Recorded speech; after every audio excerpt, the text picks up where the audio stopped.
Toot toot. Where'd it go? Oh, damn! I thought I. You have a gift table? Almost 2. So long. Not a really good deal. Let's go see. Maybe she has them. It should be ready any minute. Let's go.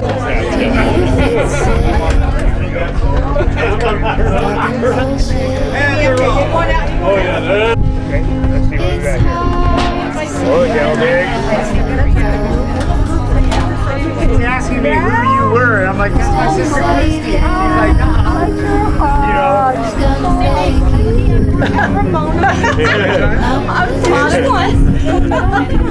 I didn't know. We'll take a break. No, people don't. Oh, that's nice. That's a shame. Hey, Danny. What is your sister?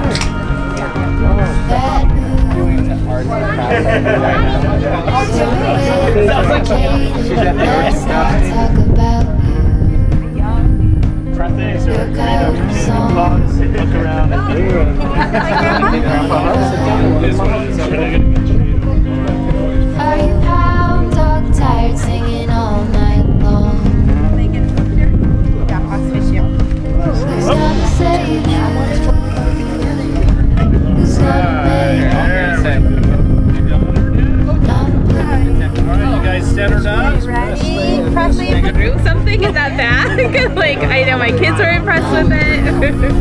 Oh, you were probably impressed, but it was just a long time ago. Yeah. Well, I feel like when I see other people too, they're like, what? Like, I think maybe people know. Maybe they're just playing along.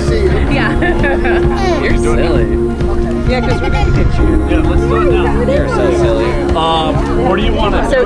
Happy birthday to you. Happy birthday to you. Happy birthday, dear Al. Happy birthday to you. Woo! All right, blow him out. And 24. Oh wait, I gotta light him again. While we're all silent now, I'm gonna speak. Since I ran into you, do you need a picture? And Claire, you can stay. I'll do it. Squirrel's gonna get kicked out of the train. Take one Take of your your eyes. glasses off so they can see your eyes. Oh, I can't see without my Who's glasses. gonna save you?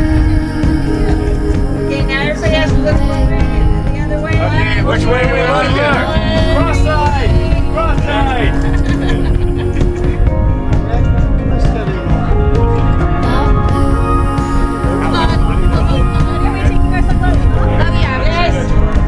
Yeah, follow your own.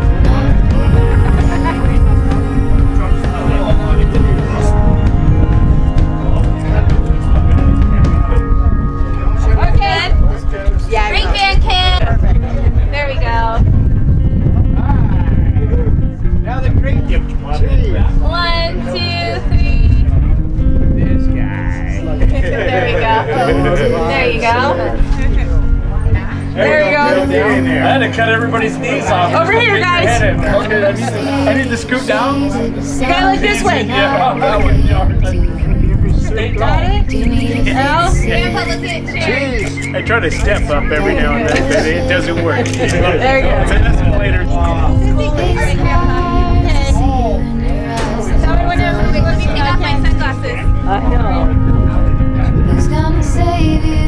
Look at Sherry, Grandpa. Who's gonna make you? Grandpa, get closer to Grandpa. Ready? Now, over this way.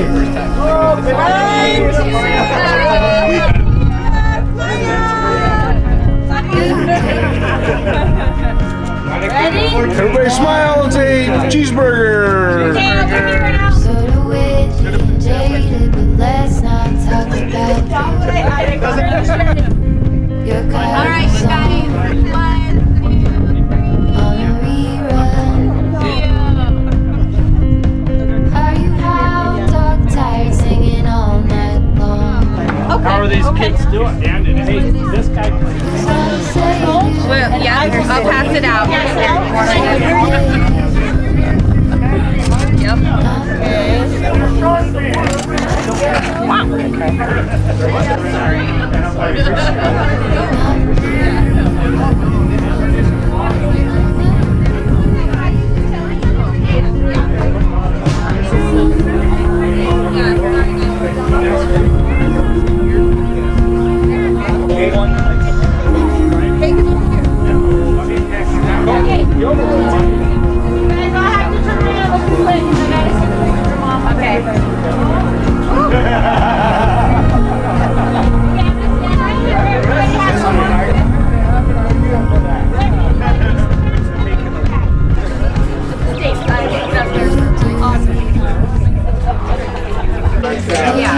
Yeah, you got the best guy in the world. Been hard since I ran into you. Do you need a picture? Well, I get so it's hard to take one when your iPhone's full. Problem solved. And it's like, there's that. The more embarrassing, the better. Well, I can embarrass him and then I can compliment him. So,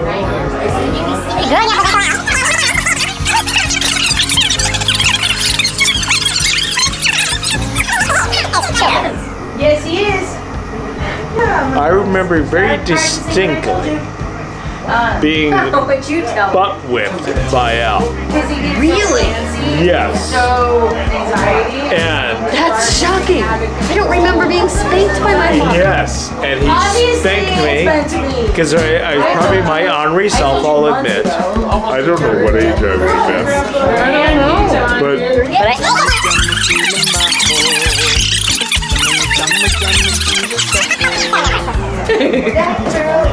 But on the positive side, I remember very much of Whoever hits you is going to be coming into your driveway. I remember a very young age going camping with the Moenaert family, spending very joyous times at their house on 112th Street. Is that for him or me? And I'll take one, yes, please. Thank you. there are various camping trips across the area. And also the Civil War. Oh, you were witness to that. The Civil War Reenactments. in Cajon Pass, in Old Town Mall in Torrance. And Carol was picking up our cake and driving it to our little confirmation dinner. She had to brake and she panicked and she threw the cake in the back seat.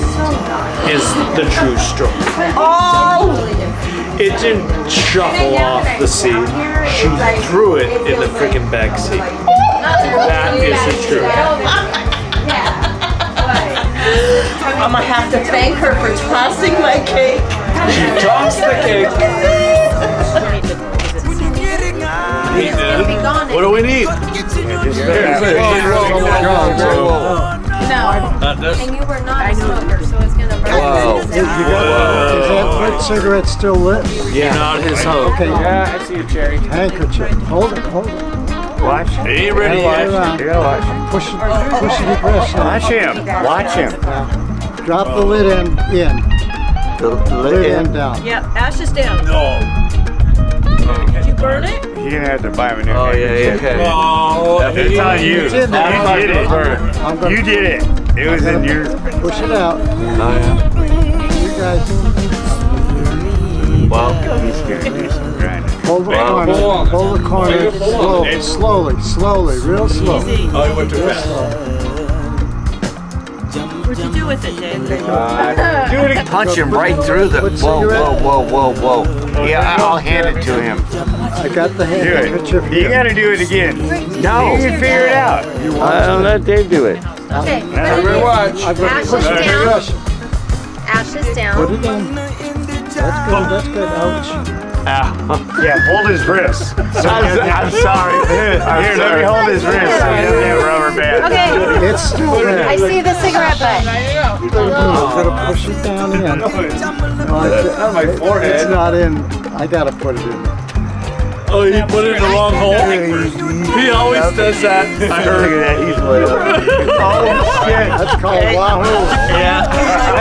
I've been trying to start that fire.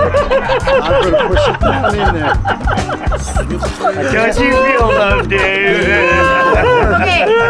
Okay.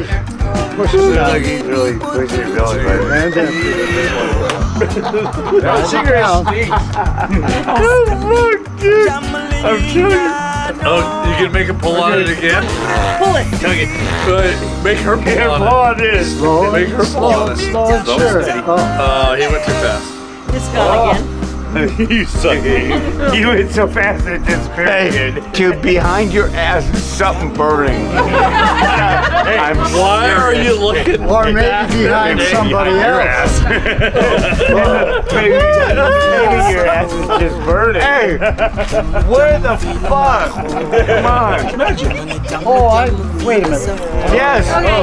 We got another cigarette. Did you douse it? Come on, Al. Be realistic with me. I can tell you how it's done. Pick a number. Then he'd have to Hold my face. Damn. Pick a number. tell you. Oh, no. Oh, pick a number. 34. Pick a number. 34. 34. How about this? Hey, think of Dolly Parton. Come out, like, pick a number. Between 45 and 58. Pick a number.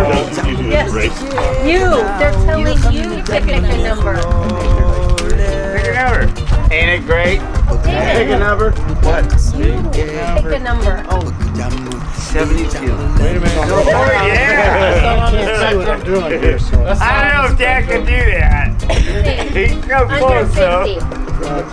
Under 50. Under 50. 27. 27. Doesn't know. What's 27, Dad. 27. Give him the spectrum. wait a minute, between 20 and 30? It's 27. 20 and 30. 27. That's in between. Bam. That's pretty close.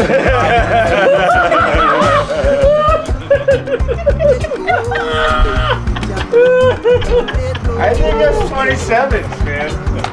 Double 27. What's your oldest memory of Grandpa? So we used to spend a ton of time with Grandpa.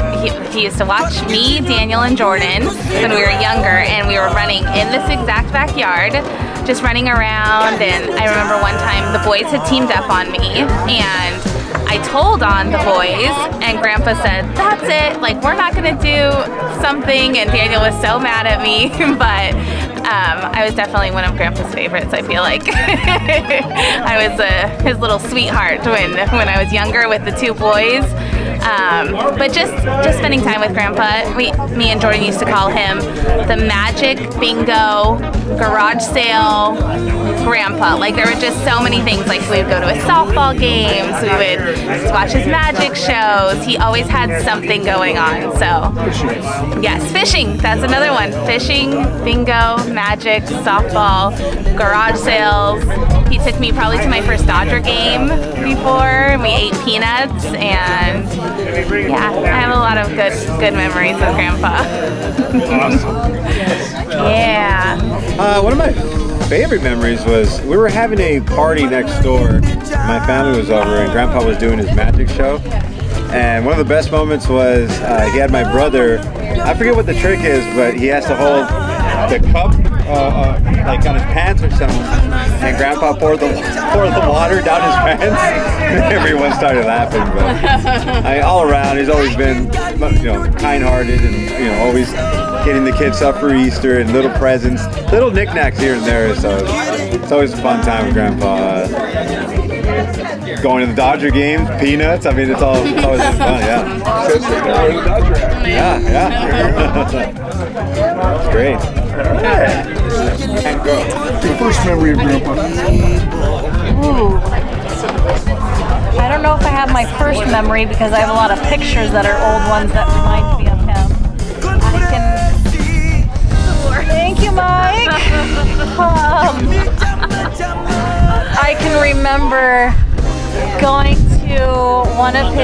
art, air research, Christmas parties.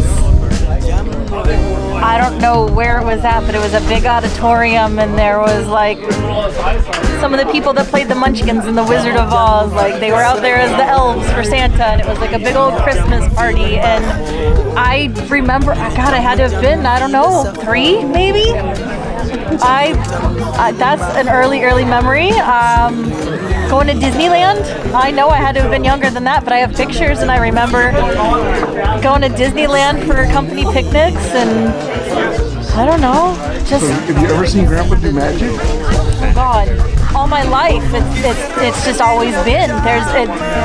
It's not seeing that come out, jokes and the pen trick or the cigarette trick, or you know, the knots and juggling and everything. He's always done it my whole life. I've never not known him to do it, and it's always just something fun. It's not just a party trick though, it's part of who he is. So what's your favorite trick? The cigarette trick, because I refuse to allow anybody to tell me how he does it. Well, I will continue to not tell you how he does it. No, it's my favorite. I love the magic of it. Did you go fishing? I told my first fish with Grandpa, and the trick is to chew gum. So he always had a stick of gum for us, and we would chew gum, and we would just sit there and wait, and we caught our first fish. And that was part of it. I don't remember getting that option. Really? Always a stick of gum, and yeah. But you had to hook your own worm, which I did not like. I did not like that part of it, but it caught the fish. You know about the part that he did with Reed? Was about the automatics? Yes. Yes. You don't remember that? We need him here to tell the story. Yeah. Now we So the story of the automatics was Artie was fishing with Grandpa, and we lived in Lake Elsinore, and there was that pond down the street that we go fishing in on the outflow of whatever river came out of Lake Elsinore, and Artie would get a fish on, and the line had bobbed up and down, and then they'd start reeling it in, and then we'd pull it up, and there'd be no fish then. And so Grandpa said, "Oh, those are automatics. They just stave you all the work. They just let themselves go. They're automatic. They automatically release themselves." So your brother thought he was catching fish, and I don't know if he was catching seaweed or what he was catching, but maybe there was fish on. I don't know, but Still have his worms when he pulled them up? I don't know. But did you ever have to keep your worm warm? Oh, wait. Okay. Yes, but see, that was not Grandpa. Grandpa did not do this. Uncle Daniel did that to me in Kyoto. He would tell us that worms like, or fish like their dinner warm, just like we like our dinner warm. That night crawlers had to be warmed up prior to baiting the hook. It's not fair for the worms to eat it cold. And it'd be better if you put it in here and you warm it up. And so we had to keep the worms in our mouth, in our bottom lip right here, and keep them warm until it's time to put them on the hook and use them. The bottom lip of your own mouth to warm up your worm before you put it on your hook. And you did this. Both Daniel and I did this, and he is 5 years old. So sorry to interject, but I told him, and Daniel's worm was crawling out of his mouth, and then he's pushing it back in. And I said, finally, after it crawled out one more time, I pulled it out of his mouth, and I said, "That's warm enough," and I tied it on the hook, and we threw it out. But I'll tell you what, the things we went through when we were kids, or younger, or they were kids. So I have a good one of Grandpa Al, actually. Cindy and Jordan were there. It was after, I think, one of his softball games. He had an old Honda Accord, I think it was, with the manual locks. And I did something in my usual fashion to piss Grandpa off and get on his bad side. So he left me in the car temporarily on a timeout while him and Cindy and Jordan were gonna go in the restaurant and get a table. So then he came back to retrieve me and said, "Okay, it's time to eat dinner and what have you." and I proceeded to hold down the manual locks so that he couldn't get in the car, and he got so mad. He was circling the car with his key trying to get in there, and I would jump over the seat and lock the door before he could get to it. Finally, he made a truce, and he goes, okay, I'll let you have a milkshake or ice cream sundae, whatever, if you open the door. And so I'm like, okay, is this a trick? Are you gonna spank me if I open the door? Like, can I get this in writing? And so, needless to say, I think I got both. I think I got the spanking and the ice cream, but it was awesome. Oh, let me rewind a little bit. He had garage sale collectibles in the back seat, so I proceeded to take a plunger from the back seat and plunge the roof liner of his car, and he saw it from the restaurant and came out to get me, and then that's when the whole locking of the car debacle commenced. But yeah, the cousin can attest to that story. Ask him about the plunger and the door locking story.